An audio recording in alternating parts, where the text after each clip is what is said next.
बिस्मिल्लाहिर्रहमानिर्रहीम। अस्सलाम वालेकुम। मैं प्रोफेसर सुहेल अरशद और आज के इस सेशन में खुश आमदीद। स्टूडेंट्स, आज के इस सेशन में हम चैप्टर नंबर 1 के शॉर्ट क्वेश्चंस डिस्कस करेंगे। आइए आज के शॉर्ट क्वेश्चंस जो हैं वो स्टार्ट करते हैं।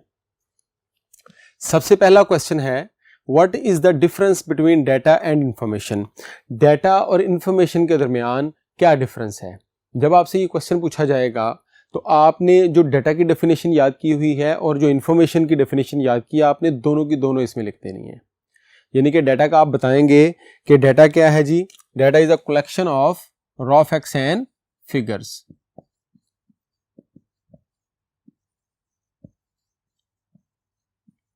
Raw facts and figures.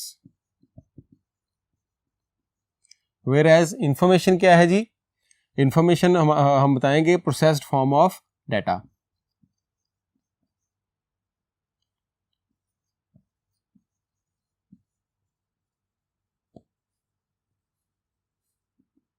तो ये आपका इनका डिफरेंस जो है वो क्लियर हो जाएगा। ऐसी फॉर्म जो प्रोसेस्ड होती है, जो उसकी सुलझी हुई फॉर्म होती है, जिसकी बेस के ऊपर हम डिसीजन मेकिंग कर सकते हैं। ये क्वेश्चन आपसे इस तरह भी पूछा जा सकता है कि डाटा और इंफॉर्मेशन के दरमियान इन दोनों में से कौन सी ऐसी चीज़ है जिसकी बेस पर हम एनालिसिस कर सकते हैं, जिसकी बेस पर हम डिसीजन मेकिंग कर सकते हैं। तो वो हमारे पास क्या है जी, इंफॉर्मेशन। इंफॉर्मेशन जो है वो चूंकि उसकी सुलझी हुई फॉर्म है, उसकी अरेंज्ड फॉर्म है, मैनिपुलेशन के बाद की फॉर्म है, तो उसकी बेस पे हम क्या कर सकते हैं, डिसीजन मेकिंग कर सकते हैं। तो यहाँ पर ये डिसीजन मेकिंग वाला बात भी आप लिख सकते हैं, processed form of data information जो है, और ऐसी चीज जिसकी बेस पर हम क्या कर सकते हैं, डिसीजन मेकिंग कर सकते हैं, which helps in decision making process.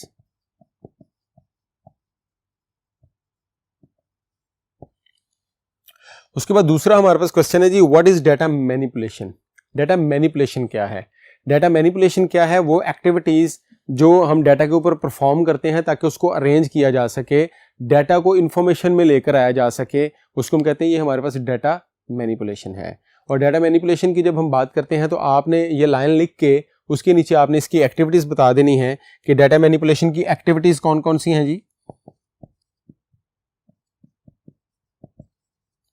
Data manipulation की हमारे पास एक्टिविटीज में सबसे पहले हम क्या करते हैं, हम समराइजिंग करते हैं। सबसे पहले हम क्या करते हैं, हम उसकी क्लासिफिकेशन करते हैं। क्लासिफिकेशन करने के बाद हम उसकी जो है वो सॉर्टिंग करते हैं। अच्छा, ये जो सॉर्टिंग और कैलकुलेशन का है ना, आपका जो फेज है ये ऊपर नीचे हो सकता है, लेकिन हम बुक के अकॉर्डिंग पढ़ेंगे। क्लासिफिकेशन के बाद हम उसकी सॉर्टिंग करेंगे, उसके बाद हम उसकी कैलकुलेशन करेंगे, और कैलकुलेशन के बाद हम क्या करते हैं, उसकी समरी क्रिएट करते हैं, उसको समराइज कर लेते हैं।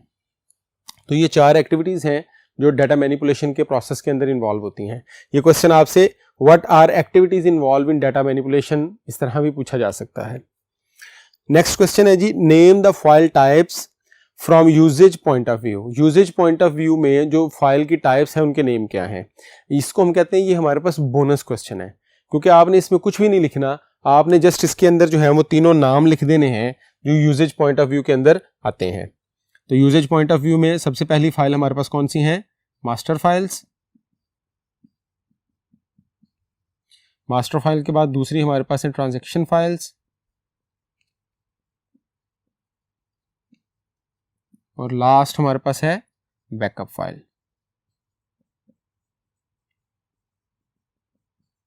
ये हमारे पास जब नाम लिखने का कहा गया है या एन्यूमरेट करने का कहा गया है, दैट मीन्स आपने जस्ट उसकी लिस्ट लिख देनी है, जस्ट उनके नाम लिख देने हैं। कुछ मजीद शॉर्ट क्वेश्चन जो हम नेक्स्ट बोर्ड पे जाके डिस्कस करते हैं। नेक्स्ट हमारे पास शॉर्ट क्वेश्चन है जी, व्हाट इज इंडेक्स। इंडेक्स क्या है। जब हम इंडेक्स की बात करेंगे तो इसके अंदर हम मेंशन करेंगे कि ये ऐसा डाटा स्ट्रक्चर है जो क्या करता है जी, इंप्रूव करता है स्पीड को।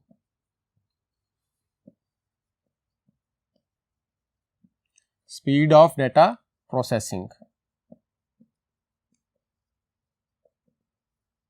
डाटा प्रोसेसिंग की स्पीड को जो है ये इम्प्रूव करता है। हम इंडेक्सेस जो हैं वो क्रिएट करते हैं, क्यों क्रिएट करते हैं, ताकि हम जो जब सर्च करना चाहें तो वहाँ से हम डाटा जो है वो हमें आसानी से आ जाए, स्पीड के साथ आ जाए। तो यहाँ पर आप ये लिखेंगे improve the speed of data processing या improve the speed of data searching. यहाँ पर आप इनमें से कोई भी पॉइंट जो है वो मेंशन कर सकते हैं। उसके बाद है जी what are consistency constraints. Consistency constraints, constraints होते हैं अज्जा। तो यहाँ पर वो पूछ रहा है कि कंसिस्टेंसी के कंस्ट्रेंट्स यानी कि अज्जा कौन कौन से हैं। तो कंसिस्टेंसी कंस्ट्रेंट्स क्या होते हैं, ऐसे कंस्ट्रेंट्स जो हमें डाटा के अंदर एक्यूरेसी को, कंसिस्टेंसी को अचीव करने में जो है वो मदद देते हैं। तो यहाँ पर आप जस्ट ये 2 लाइन के अंदर मेंशन कर देंगे। उसके एग्जांपल के अंदर आप दे सकते हैं जी कि जिस तरह फॉर एग्जांपल डेटाबेस के अंदर हम कंसिस्टेंसी कंस्ट्रेंट लगा लेते हैं कि जी जो प्राइमरी की है उसके अंदर डबल वैल्यू नहीं, मसलन अगर मैंने रोल नंबर 1 किसी को असाइन कर दिया है तो मैं दूसरा रोल नंबर 1 का अगर डाटा लिखना चाहूँगा तो वो नहीं हो सकता। या फिर पेरेंट टेबल और चाइल्ड टेबल के ऊपर हम कंसिस्टेंसी कंस्ट्रेंट लगा लेते हैं कि अगर फॉर एग्जांपल मैंने एक पेरेंट टेबल बनाया हुआ है, उसके अंदर कोई डाटा एंटर किया, फिर चाइल्ड टेबल बनाया, उसके अंदर भी डाटा एंटर किया है। अब मैं अगर चाइल्ड को उधर ही रहने दूं और पेरेंट को डिलीट कर दूं तो चाइल्ड जो है वो वहां पर रह जाएगा, उसका किसी के साथ कनेक्शन नहीं होगा। तो यहाँ पर भी हम एक कंस्ट्रेंट लगाते हैं जो कि हमें पेरेंट को डिलीट नहीं करने देता जब तक कि हम उसके सारे चाइल्ड्स को डिलीट ना कर दें। बहरहाल हम ये नेक्स्ट चैप्टर्स के अंदर जाके जो है वो पढ़ेंगे। तो ये वो रूल्स हैं जो कंसिस्टेंसी को अचीव करने में हमें मदद देते हैं। उसके बाद है जी what is data dictionary. Data dictionary को हम बार बार देख चुके हैं कि डाटा डिक्शनरी क्या है, जिसके अंदर हमारे डेफिनेशंस, डाटा की जो डेफिनेशंस हैं उसके स्ट्रक्चर की, डाटाबेस के स्ट्रक्चर की जो डेफिनेशंस हैं वो कहां पर होती हैं, डाटा डिक्शनरी के अंदर। Definitions and description of database. Database tables भी लिख सकते हैं आप इसको, यानी कि डेटाबेस के बारे में जितनी भी चीज़ें हैं, जितनी भी इंफॉर्मेशन है, उनकी जो डिस्क्रिप्शन है, जो उसकी जो डेफिनेशंस हैं वो कहाँ पर पड़ी हुई हैं, वो हमारे पास डाटा डिक्शनरी के अंदर पड़ी हुई हैं। उसके बाद है जी name the major components of database system. Database system के मेजर कंपोनेंट्स कौन कौन से हैं। अगेन ये वही क्वेश्चन आ गया है कि जब नेम की बात आएगी तो जस्ट आपने इनके नाम मेंशन कर देने हैं। अब हमारे पास जो डाटा के कंपोनेंट्स हैं उनमें सबसे पहला कंपोनेंट कौन सा दी, वो खुद डाटा ही है। उसके बाद अब दूसरा कंपोनेंट मेंशन करेंगे सॉफ्टवेयर। तीसरा कंपोनेंट इसका है हार्डवेयर। हार्डवेयर जिसके ऊपर सॉफ्टवेयर ने चलना है और सॉफ्टवेयर जिन्होंने उसको चलाना है, और डाटा जो हमारा एक्चुअली यूज होना है। और फोर्थ हमारे पास है पर्सोनल्स यानी कि यूजर्स, पर्सोनल्स या यूजर्स जिन्होंने इसको यूज करना है। तो डाटाबेस, किसी भी डाटाबेस सिस्टम के सिर्फ ये 4 ही कंपोनेंट्स होते हैं। डाटा जिसने यूज होना है, सॉफ्टवेयर हार्डवेयर जिन्होंने मिलकर उसको ऑपरेट करवाना है, जिनके ऊपर वो चलना है, और पर्सोनल्स यानी कि यूजर्स जिन्होंने उसको चलाना है, उसको रन करना है, उसके बैकअप्स रखने हैं, ये जितने भी काम है वो सारे के सारे ये लोग कर रहे होते हैं। ये कुछ शॉर्ट क्वेश्चंस थे, कुछ मजीद शॉर्ट क्वेश्चन जो है हम नेक्स्ट बोर्ड पे जाके डिस्कस करते हैं। नेक्स्ट शॉर्ट क्वेश्चन हमारे पास है जी what is data independence. Data independence, अच्छा ये क्वेश्चन आप अपने माइंड में रखें, इंडिपेंडेंस, इंटरडिपेंडेंस, ये क्वेश्चंस बहुत दफा पूछे जाते हैं। इंडिपेंडेंस का क्या मतलब है कि सॉफ्टवेयर और एप्लीकेशन यानी कि हमारा डेटाबेस और हमारा सॉफ्टवेयर यानी कि एप्लीकेशन प्रोग्राम, ये 2 इंडिपेंडेंट एंटिटीज हैं। इनका एक दूसरे के ऊपर जो है वो कोई भी इन्हिसार नहीं है। मिसाल के तौर पर अगर आप किसी डेटाबेस के अंदर कोई डाटा एंटर करना चाहें तो आप उसके एप्लीकेशन प्रोग्राम में चेंज किए बगैर एंटर कर सकते हैं, या अगर आप डाटा डिलीट करना चाहें तो आपको उसके एप्लीकेशन प्रोग्राम को छेड़ने की जरूरत नहीं होगी। ये इसको हम कहते हैं ये डाटा इंटरडिपेंडेंस, ये डाटा इंडिपेंडेंस है कि डाटा और सॉफ्टवेयर का जो आपस में ताल्लुक है वो कोई भी नहीं होता। डाटा एक अलग एंटिटी के तौर पर ट्रीट होता है और जो हमारा सॉफ्टवेयर है यानी कि एप्लीकेशन प्रोग्राम है वो एक अलग एंटिटी के तौर पर ट्रीट किया जाता है। उसके बाद व्हाट इज डीबीएमएस। डीबीएमएस क्या है जी, डीबीएमएस एब्रिविएशन है। जब भी आपसे इस तरह की चीज पूछी जाए तो सबसे पहली लाइन में तो आप मेंशन कर देंगे कि ये एब्रिविएशन किस चीज का है, ये डेटाबेस मैनेजमेंट सिस्टम का एब्रिविएशन है।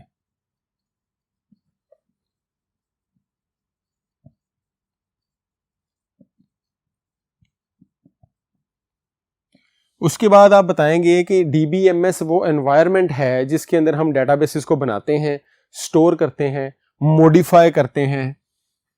To store, modify,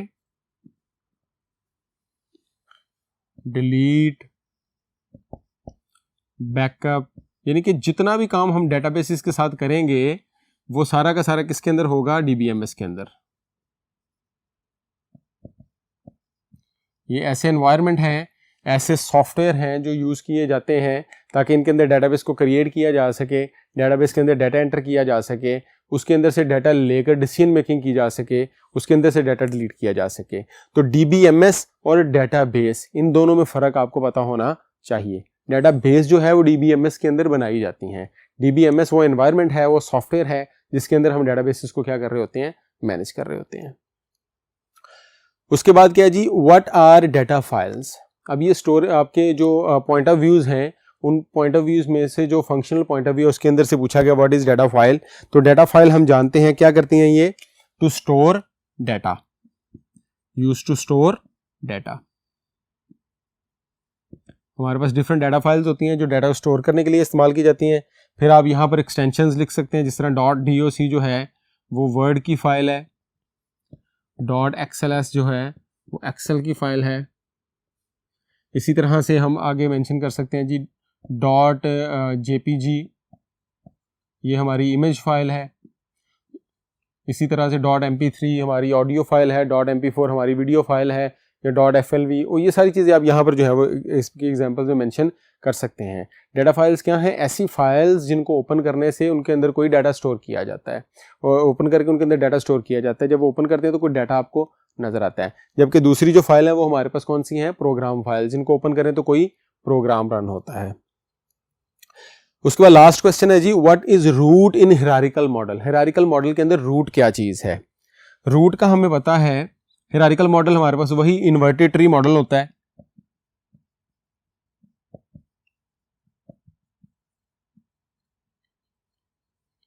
inverted tree model में रूट क्या है जी? सबसे जो टॉप पर टेबल है ये हमारा हिरारिकल मॉडल है।